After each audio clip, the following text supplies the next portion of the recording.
సమాజంలో మార్పు రావాలంటే ఎవరో రావాలి, ఏదో చెయ్యాలని ఎదురు చూడకుండా తన వంతు బాధ్యతగా ముందుకొచ్చిన ఒక సామాన్యుడి కథ ఇది. రహదారులపై పెరుగుపోయిన ఇసుక వల్ల బైకులు స్కిడ్ అయ్యి ఎంతో మంది ప్రాణాలు కోల్పోతున్న ఘటనలో మనం రోజు చూస్తూనే ఉంటాం. కానీ అలాంటి ప్రమాదం మరొకరికి జరగకూడదని భావించిన ఈ వ్యక్తి స్వయంగా రంగంలోకి దిగారు. ట్రాఫిక్ అధికారులు పట్టించుకోకపోయినా, మున్సిపల్ సిబ్బంది అటువైపు చూడకపోయినా వాహనదారుల క్షేమమే చేయంగా ఆయన రోడ్డుపై ఉన్న ఇసుకను ఉడ్చేస్తున్నారు. ఎండను సైతం లెక్క చేయకుండా ఆయన చేస్తున్న ఈ పని చూస్తుంటే ఇంత మాత్రం సామాజిక బాధ్యత మన రాజకీయ నాయకులకు, ప్రభుత్వ అధికారులకు ఉంటే దేశం ఎప్పుడో బాగుపడేదని సామాన్య ప్రజలు అభిప్రాయపడుతున్నారు.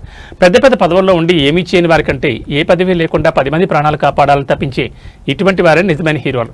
ప్రస్తుతం ఈ వీడియో సోషల్ మీడియాలో వైరల్ అవుతూ అందరినీ ఆలోచింపజేస్తోంది.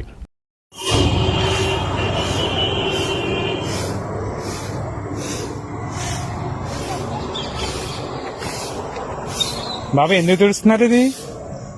బళ్ళు కొట్టుకుపోతున్నాను. తిప్పినప్పుడు ఇస్తాదండి వెళ్ళిపోయా కాబట్టి అన్ని కొట్టుకుంటున్నారండి. అబ్బాబ్బా